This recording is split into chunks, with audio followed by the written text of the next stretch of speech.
એક જમાનો હતો જ્યારે કપડામાં દાગ લાગે ને એની પણ લોકો ચિંતા કરતા હતા.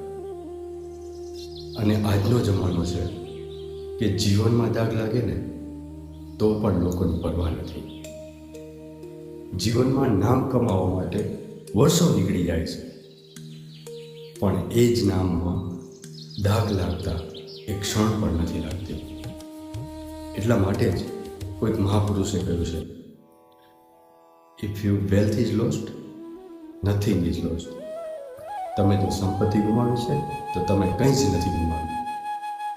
If you health is loss, something is loss. તમે જો સ્વાસ્થ્ય ગુમાવ્યું તો તમે થોડું ગુમાવ્યું છે.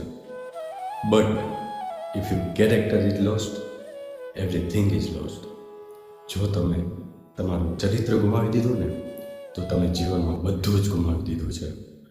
એટલા માટે જ યાદ રાખો કે કપડાનો દાગ છે ને એ નીકળી જશે, પણ જીવનમાં લાગેલો દાગ છે ને એ તો જિંદગીભર રહેશે.